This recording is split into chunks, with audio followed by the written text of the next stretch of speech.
يعني هو دلوقتي جايبين المقال صعب. احنا مش فاهمين حاجه في المقال. انتوا فيزياء النهارده ولا احنا مش فاهمين اي حاجه في اي حاجه. طب اصعب من الكيمياء ولا ايه بالظبط؟ اصعب من الكيمياء واصعب من السنين كلها اصلا بجد. يعني بص، هو جايب لك حاجه اصلا ما تفهمهاش نهائيا. يعني انتوا ما حليتوش حاجه خالص يعني ولا ايه؟ حلينا بس يعني سايبينها بالبركه.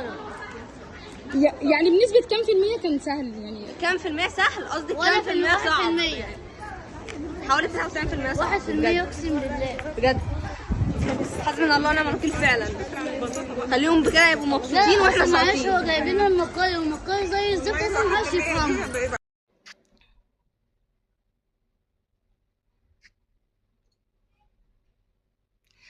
السلام عليكم ورحمة الله وبركاته. ازيكم حبايبي؟ عاملين ايه؟ يا رب دايما تكونوا بخير وبصحة وسعادة. وحشيني كتير، تقريبا كده ما عملتلكمش فيديوهات من يوم الوقفة.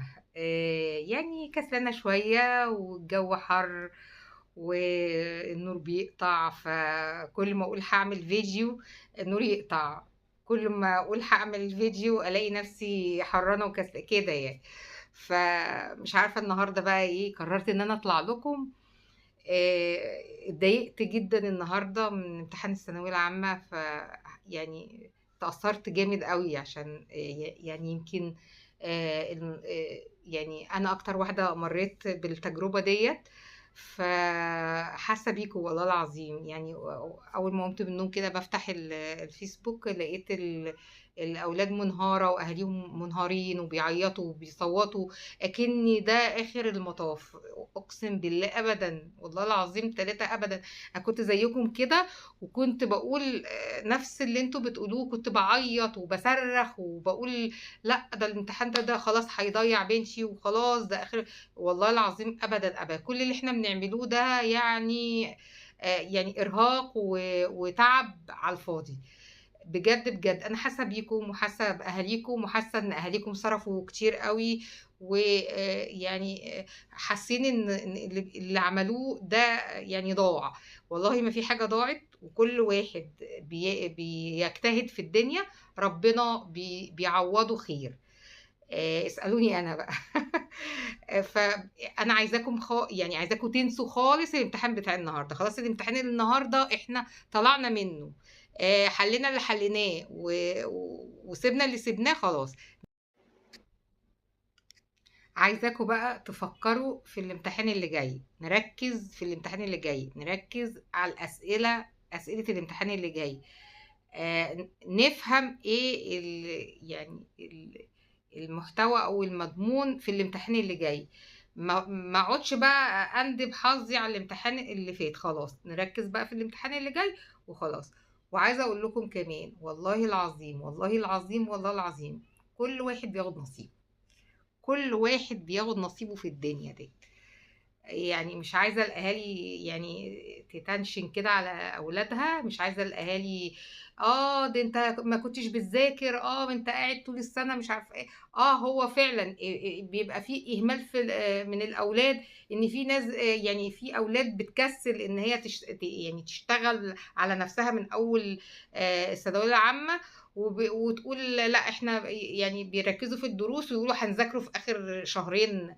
لا، انا عايزاكم ثانويه عامه من اول شهر 7 يبدا نفضل نذاكر ونعمل لنفسنا كده كشكول، نكتب كل المفاهيم وكل الحاجات اللي مش فاهمينها، علشان لما يجي المراجعات نعرف نحل السؤال الصعب.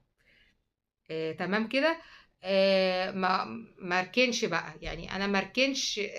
انا خدت النهارده درس واركنه واقوم مستنيه لما ادخل اخد الدرس الجديد. لا، انا كل درس لازم اقعد على مكتبي كده اذاكره وافهمه واعرف ايه اللي واقفه عنده مش عارفه احله، اروح للمستر، يا مستر السؤال ده انا مش فاهماه من فضلك يعني فهمهولي. ما فيهاش اي حاجه، ما فيهاش اي حاجه خالص. ويا ريت المدرسين يعني بعد كل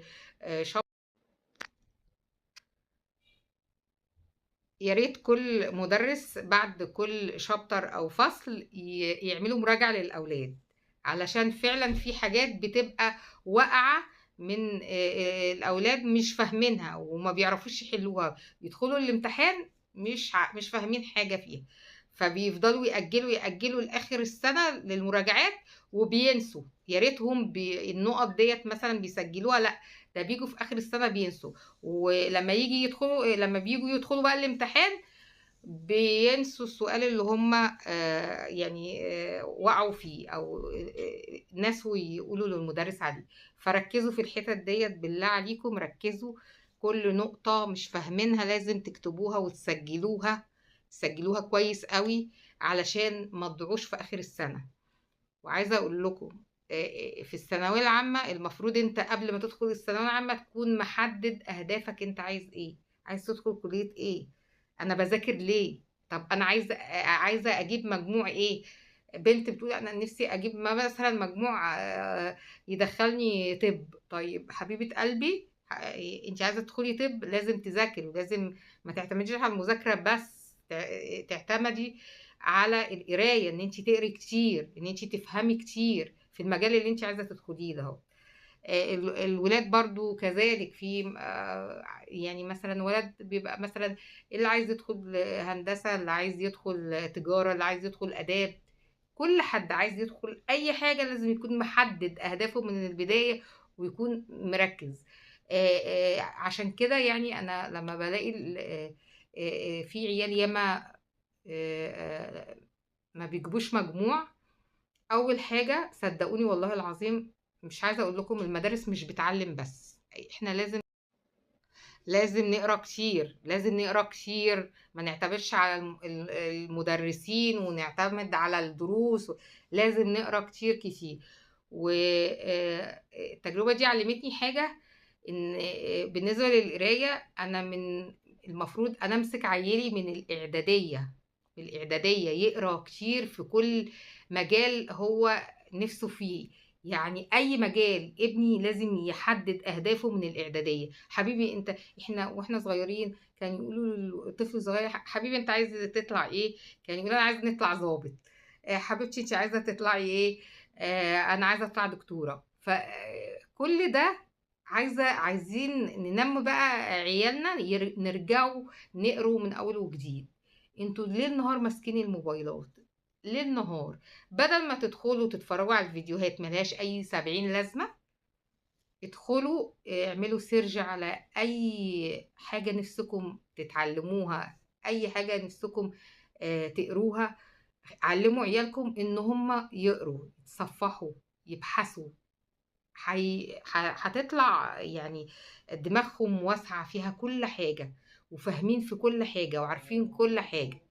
فيا ريت يا ريت نهتم بالحته ديت، بالنقطه ديت. وعايزاكم ما تزعلوش خالص من الله اكبر الله اعظم اشهد ان لا اله الا الله محمد رسول الله. عايزاكم ما تزعلوش من الامتحان النهارده. امتحان خلاص الفيزياء ده خلاص ننسوه، ونركز على الامتحان الجاي. ان شاء الله باذن الله هتبقوا احسن الناس، وان شاء الله نفرح بيكم وكلكم تنجحوا، وكلنا نزغرط لكم، وكلنا نرقص لكم، وكلنا نهنيكم. ومحدش يا رب يا رب يا رب يزعل ولا يتقهر من النتيجة اللي هتجيله. وبشكركم جدا.